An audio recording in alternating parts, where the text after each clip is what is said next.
Pois é, hoje o que mais se fala na mídia é a acusação que a Trump Media fez em relação ao ministro do Supremo, Alexandre de Moraes, que tem a ver, inclusive, com o próprio Eduardo Bolsonaro. As críticas foram duras. O próprio jornal Metrópolis dedicou um editorial inteiro sobre este caso e a gente vai falar sobre isso com vocês. Hoje é dia 18, quarta-feira, e esse é o nosso quarto editorial do dia, que está bombando. É o nosso último editorial do dia, mas porém não menos interessante. Olha só, os ministros do Supremo Tribunal Federal, segundo a Folha de São Paulo, pela primeira vez falaram abertamente a indulto para Bolsonaro. E já tem uma posição firmada se houver um indulto para o Bolsonaro. Qual será? Vamos contar para você, pode ficar tranquilo. Outra questão.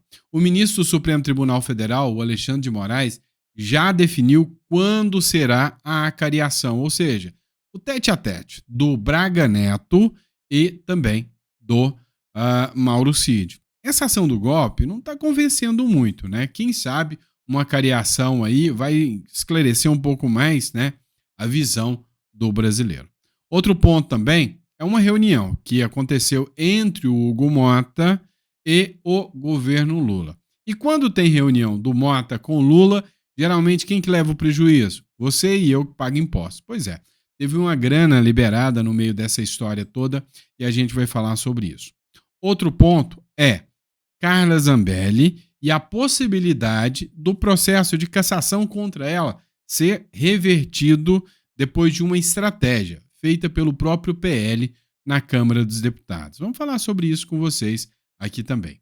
Outro ponto que a gente precisa falar. Gente, a matéria da Veja tirou onda com o Lula. Falou sobre o climão que o Lula causou lá no G7, no momento em que ele atrapalhou, vamos dizer assim, todo mundo que estava lá, mas em especial, né, o chanceler do Canadá. E aí, a risada do Macron foi épica. Nós vamos falar sobre isso aqui com vocês também. Outro ponto crucial é Donald Trump não está de brincadeira, mas nem um pouquinho. O Donald Trump aumentou muito as tensões agora que ele está mandando prender políticos e autoridades democratas. Meu amigo, lá o Donald Trump está mandando a galera da esquerda para cadeia, principalmente a galera que está atentando contra as instituições, contra o ICE. A galera que está defendendo a imigração ilegal está se dando mal lá com o Donald Trump, a gente vai falar sobre isso. Outro ponto, uma entrevista que o Felipe Barros, que é o presidente da Credem, deu lá na CNN, merece ser repercutido também. A gente vai falar sobre o posicionamento do Felipe Barros neste caso aqui. Então, enfim, já deu para você perceber que o nosso editorial está completinho, está repletinho de informações importantíssimas para você. Então, não esqueça de inscrever-se no canal, curtir, compartilhar, isso é muito importante. Bora bater a nossa meta aí, alcançando 2 milhões de seguidores e bora pra cima. Vem comigo e vamos de matéria. É o seguinte, pessoal, a questão da inelegibilidade e da perseguição ao Bolsonaro é um assunto recorrente, principalmente para os aliados do Bolsonaro. Agora, um ponto que se discute muito é: seria o caso de um indulto para o Bolsonaro, um perdão para o Bolsonaro dos supostos crimes que o Supremo Tribunal Federal, assim como também a própria Polícia Federal, acusa contra o Bolsonaro? Seria o caso? Pois é, vamos falar sobre isso. Há uma especulação de que foi feito um acordo, isso foi tema de matéria do jornal Metrópolis, de que foi feito um acordo onde Bolsonaro vai apoiar o Tarcísio de Freitas como candidato a presidente e Michele Bolsonaro como candidata a vice. Esse seria o motivo de que o Tarcísio de Freitas teria mais força num possível indulto ao Bolsonaro. Depois que essa matéria repercutiu, pasmem, assustem-se comigo. Folha de São Paulo, ministros do STF dizem que qualquer indulto a Bolsonaro seria derrubado pela corte. O Flávio Bolsonaro também disse que a medida é condição para o apoio a uma candidatura da direita, ou seja, o Bolsonaro e os apoiadores do Bolsonaro somente darão apoio para o candidato que assumiu o compromisso público de dar um indulto para o Bolsonaro. O STF se manifestou, disse que não. Independente do que for, eles vão derrubar. Olha só o que o André Marsiglia falou aqui. Ou seja, não analisamos, não sabemos nem do que se trata, mas julgaremos inconstitucional.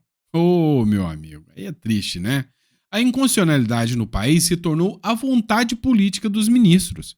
Será que existe ainda alguém que acredita numa corte que ignora a Constituição, que uma corte que ignora a Constituição salva a democracia? Sempre tem, sempre tem.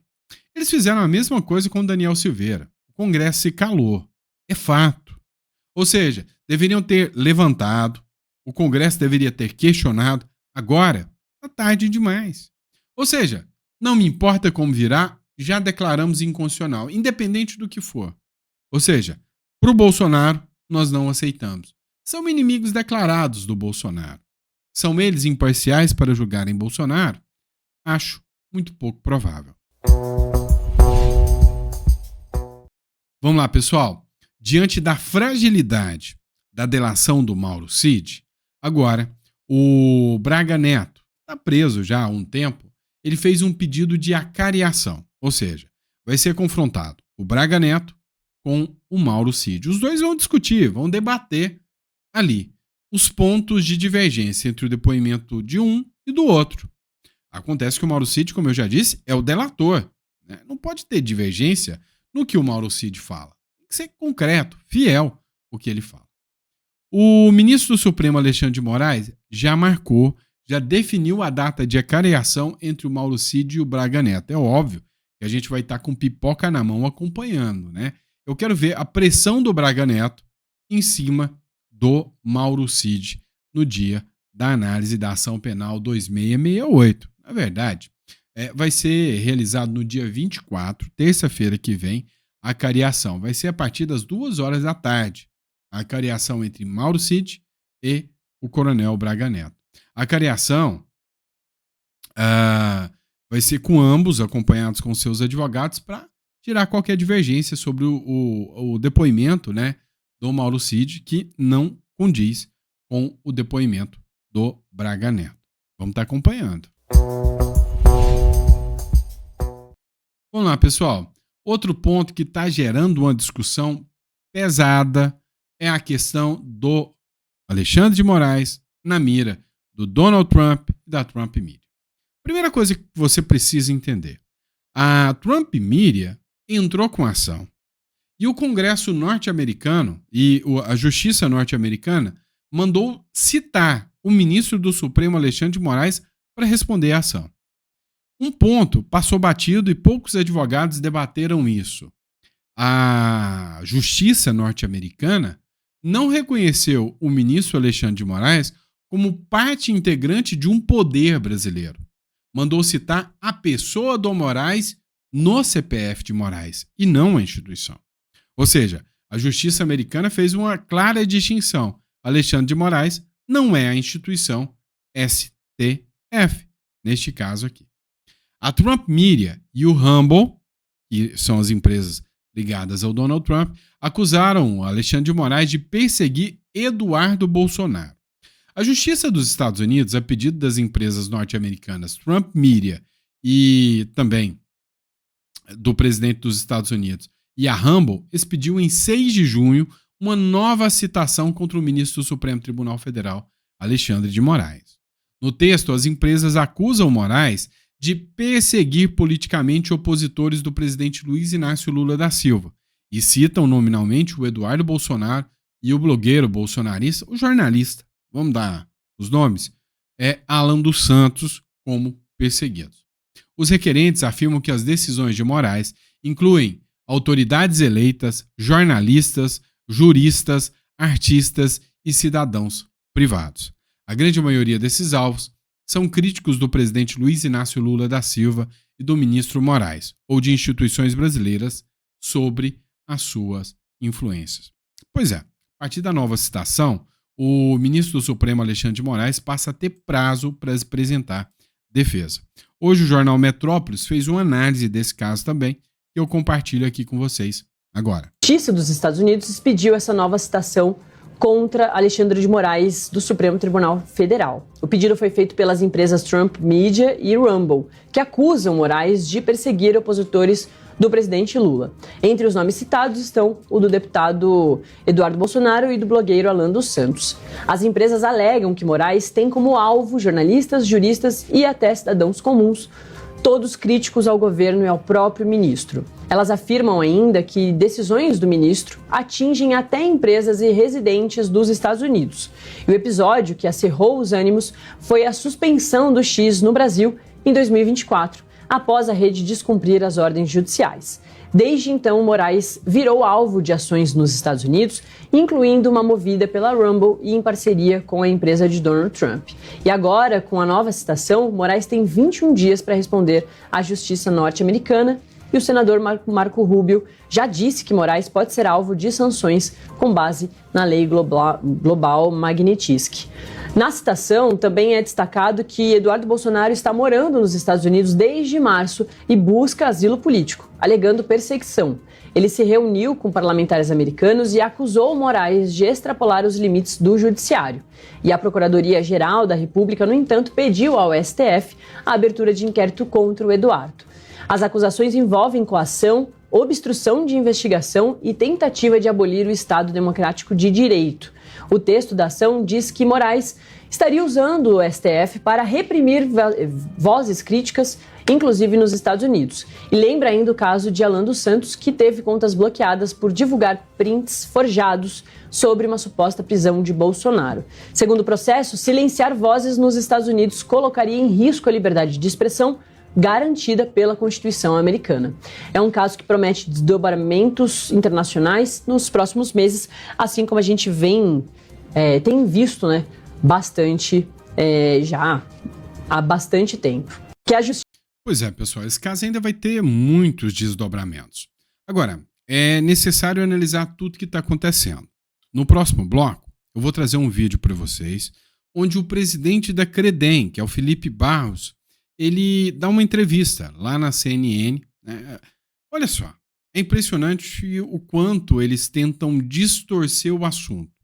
Fazer com que você pense que toda a imagem negativa que o Lula está passando do Brasil é culpa das denúncias do Eduardo Bolsonaro. Acompanha no próximo bloco comigo. Pois é, pessoal. Olha só esse vídeo que foi publicado aqui pelo próprio Felipe Barros, onde o Felipe Barros fala com jornalistas sobre a situação do Brasil no âmbito internacional. É óbvio que ele tem toda a prerrogativa de falar sobre isso aqui. Ele é o presidente da Credem, que é a comissão relativa a assuntos exteriores. Acorda só para o que ele falou aqui. O senhor enxerga aí, em momentos de tensão internacional como que a gente está vivendo neste momento, esse movimento do bolsonarismo de ter Eduardo Bolsonaro nos Estados Unidos, fazendo esse discurso bastante intenso em relação às instituições aqui no Brasil, a questão do Supremo Tribunal Federal e o processo que corre contra o ex-presidente Jair Bolsonaro e outros integrantes, como que essa peça, na visão do senhor, se encaixa dentro disso tudo? Isso impacta de alguma forma na capacidade até do governo brasileiro de ser uma figura, uma peça importante no contexto internacional? A gente vê um presidente Lula querendo se firmar como uma espécie de mediador. Como que essas peças nesse tabuleiro operam na avaliação do senhor? Para o Lula se firmar como mediador, só agir como mediador, né? Excelente pergunta, Clarice, porque se o Lula gostaria de ser visto pelo mundo como um mediador, ele teria que ter outra postura no cenário internacional. Como disse na primeira pergunta para a Tainá, nesse conflito específico de Israel com o Irã, o Lula poderia ter feito uma nota através de Itamaraty conclamando a paz no Oriente Médio, sentando com os diversos países do Oriente Médio para que efetivamente avançassem nessas inúmeras tratativas que já fizeram da paz no Oriente Médio, mas o presidente Lula optou por não fazê-lo e, ao contrário, se posicionar favoravelmente ao Irã. Em relação ao deputado e meu amigo Eduardo Bolsonaro, que seria o presidente da Credem, está exilado hoje nos Estados Unidos, fruto da perseguição judicial que ele e a sua família têm sofrido aqui no Brasil, é uma posição legítima e política de todos nós, parlamentares do PL. quando nós tivemos o episódio do impeachment da ex-presidente Dilma e também da Operação Lava Jato, quando se aproximava a prisão do, na época, ex-presidente, hoje presidente Lula, o PT também foi ao mundo, e eu disse isso inclusive numa recente reunião nossa da Credem, relembrando a todos os parlamentares, que próximo da prisão do presidente Lula, o PT foi até a ONU, inclusive, pedindo a criação de um órgão especial de julgamento, porque acreditava que a justiça brasileira naquele momento, entre eles o Supremo Tribunal Federal, havia sido parcial.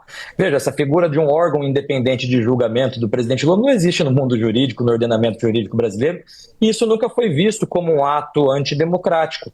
Nós, mesmo que discordávamos naquele momento do PT, entendemos que era uma posição política do Partido dos Trabalhadores e que era prerrogativa deles fazer essa movimentação política nos diversos países que eles tinham relações com os partidos da esquerda ou com organismos internacionais como na ONU. Então é uma posição legítima do deputado Eduardo, nossa, inclusive do Partido Liberal, fazer essa interlocução com autoridades estrangeiras, lembrando inclusive que no caso específico dos Estados Unidos, o presidente Lula teve uma posição muito clara. No período eleitoral dos Estados Unidos, ele se posicionou favoravelmente a Kamala Harris. Nós tivemos o episódio da primeira-dama ofendendo o Elon Musk, que depois acabou virando um dos principais secretários do governo do Trump.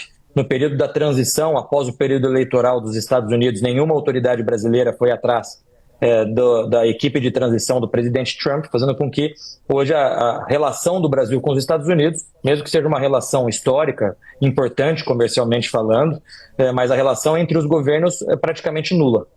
Como que o senhor... Pois é impressionante como que a culpa nunca é deles, né? Impressionante como que a culpa do Lula estar com a moral lá embaixo sempre é dos outros, né? Nós vamos mostrar algumas cenas, né, da atuação da turma da esquerda, da left people aí, e o porquê que realmente o brasileiro tá perdendo a credibilidade e não está sendo respeitado lá fora. Próximo bloco a gente vai falar sobre prisões de democratas. Pois é, pessoal, o Donald Trump não está de brincadeira, mas não está de brincadeira mesmo. Ele está aumentando as tensões políticas e está prendendo autoridades democratas. Meu irmão. Depois que começou aquelas manifestações pelos imigrantes ilegais, começou em Los Angeles, depois ela foi se expandindo. Teve um chefe da polícia que mandou o seguinte recado: olha, se a polícia estiver passando e você tacar pedra para ferir os policiais, vocês vão ser abatidos. A polícia tem a ordem de atirar se você fizer isso. Então, não criem conflitos com a polícia. Isso aí já gerou uma repercussão. A esquerda tá doida com isso.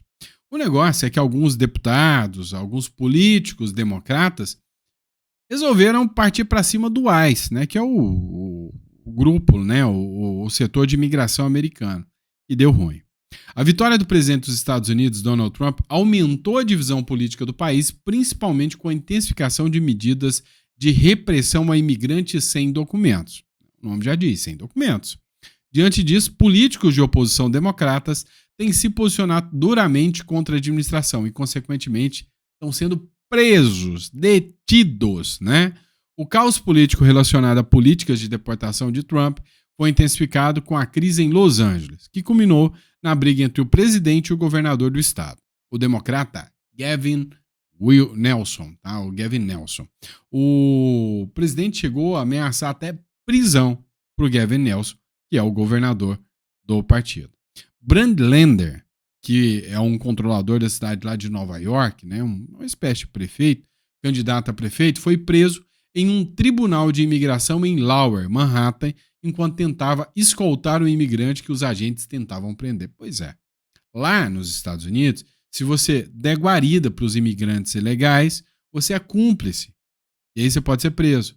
O Brad Lander achou que, para ele, as leis não se aplicam. Foi tentar dar uma de bonito, conduzir ali, escoltar um imigrante ilegal e acabou indo parar no Chilindró. Abre aspas. Isso é o poder executivo, especialmente no Departamento de Segurança Interna, fugindo do controle. Os membros do Congresso precisam de segurança para se defender do poder executivo? Deus, espero que não, disse a senadora Tina Smith, democrata de Minnesota.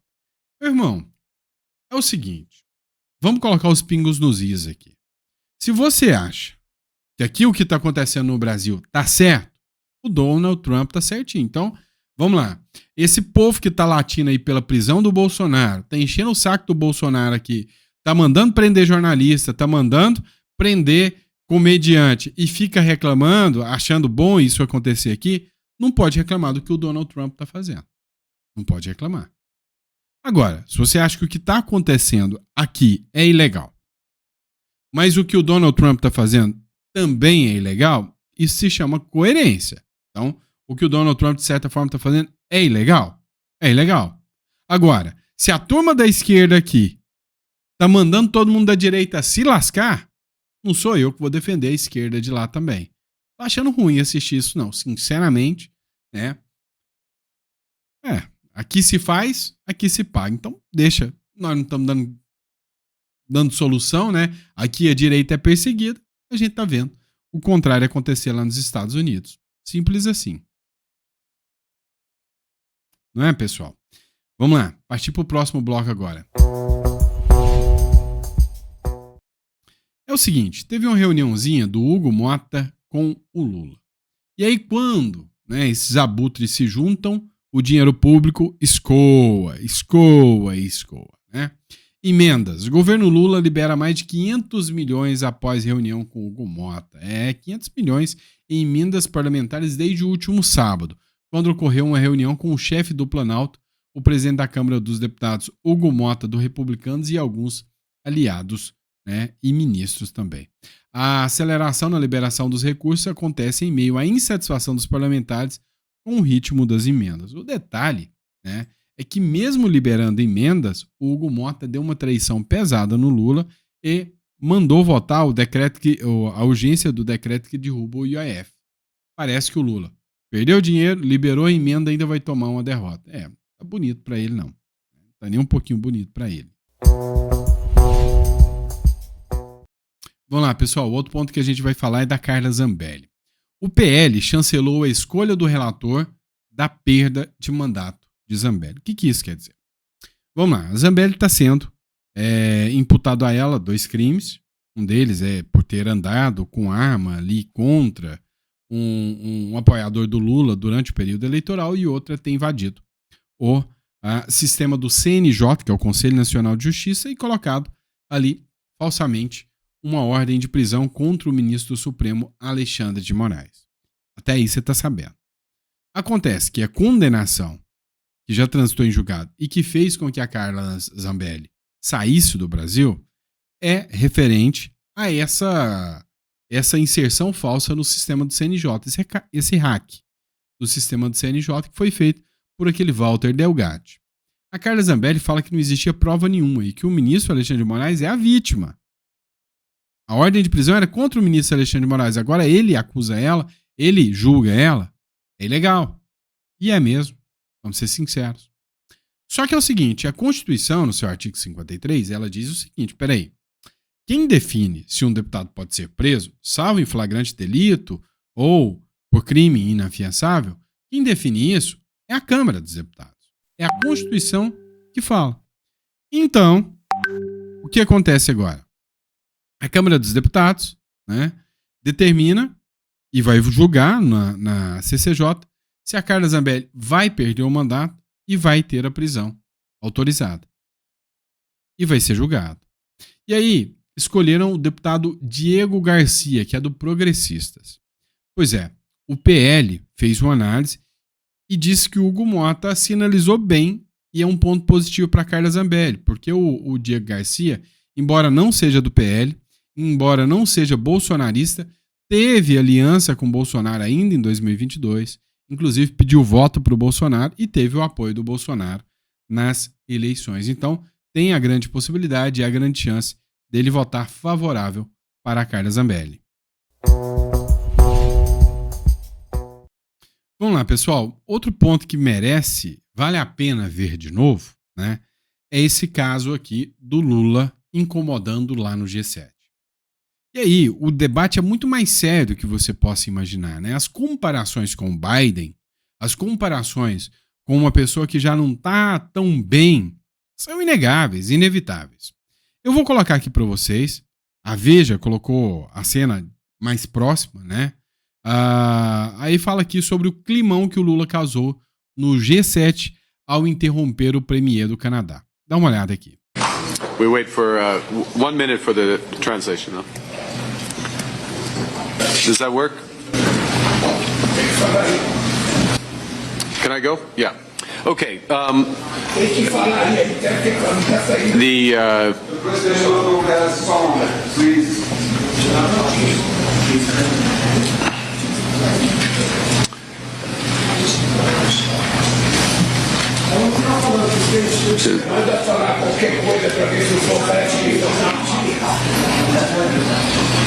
Is it? Não tá saindo aqui. Pessoal, a cara do Macron é impagável, né? Porque eu preciso falar ainda. Does that work? Are we working now with the translation or the sound, Mr. President? Muito baixo, Sérgio, muito baixo.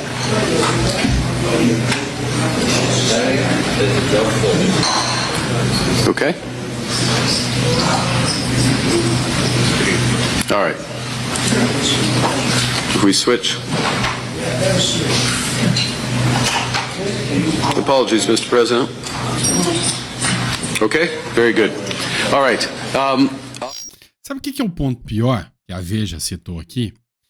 A Veja falou, ó, o Brasil nem faz parte do grupo, foi convidado ao encontro, a mesa com líderes, né, como o francês Emmanuel Macron, o petista teve problema na tradução simultânea, mas sequer soube se portar, sequer teve a postura, né, de apresentar isso como alguém que, vem cá, tá dando erro aí, né, mas não é a primeira vez que a postura do Lula, no âmbito internacional, levanta questionamentos. Teve um vídeo que foi publicado aqui pela Adréia Cardoso, esse eu vou aproximar um pouco para que vocês possam ver, onde ela também faz umas críticas bem contundentes aqui ao Lula. Dá uma olhada nesse momento aqui. E esse show de horrores protagonizado pelo casal sensação do Brasil, Janja e a Janja. Olha isso, gente. O presidente da França tá segurando o guarda-chuva para ele e para a mulher. E os dois folgados não podem carregar o próprio guarda-chuva, tem que ser um segurança. Só que pra sair na foto oficial não dá, né? Aí o cara recua. O casal fica na chuva. Só que ela não pode ficar na chuva, ela chama o cara de volta. O que deveria? O presidente o Janjo, né? O Janjo deveria pegar o guarda-chuva e segurar, como o presidente da França estava fazendo, como o Macron estava fazendo. Não, mas daí não, o braço cai. Se fizer isso, o braço cai. Então o que acontece? Chama o cara de volta. O cara não tem como tirar foto oficial segurando o guarda-chuva. Então vai ficar o casal da França, o casal do Brasil e o segurança na foto. Olha a demência da pessoa.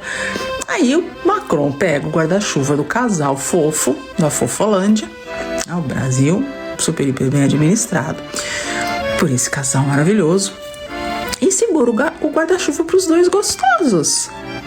Aí saiu o Macron desse jeito na foto. Ah, que legal. Aí, não bastasse isso, o que acontece? Eles começam a caminhar. E o Macron segurando o guarda-chuva dele e dos dois folgados. Nisso, para terminar com chave de ouro, para ficar aquele fim de filme pastelão, aparece o segurança correndo para segurar o guarda-chuva do casal lesado, né? É lesado, é lesa pátria mesmo, né? Ele é lesado, não é o casalzinho. A mulher não sabia nem o que fazia com a clutch, coitada. Pois é, qual a opinião de vocês? Minha opinião é que se fosse uma garrafa de 51 não ficava vagando assim de jeito nenhum. Mas a grande questão que nós temos que observar é o Brasil, né, no quesito internacional, no assunto internacional, o Brasil vai de mal a pior. E aí vem a galera da CNN tentar colocar a culpa no Bolsonaro, no Eduardo Bolsonaro, que queimou a imagem do Lula. A grande verdade é que o mundo está rindo do Brasil. A grande verdade é que nós estamos sendo chacota internacional. E aí eu vou ter que ser chato e te lembrar mais uma vez. Lembra da propaganda do Jamil Chad? Lembra disso? Onde o Jamil Chad disse que o pessoal do Itamaraty, né, os diplomatas do Itamaraty tinham que sabotar o Bolsonaro porque ele envergonhava o Brasil lá fora? Pois é. Nesse caso aqui, né, nem estão sabotando. Estão deixando que o próprio Lula está se sabotando. Não é verdade? E é isso, pessoal. Espero que vocês tenham gostado do nosso editorial. A gente volta amanhã de manhã com mais um conteúdo preparado aqui para você. Grande abraço, fiquem com Deus e até o próximo editorial.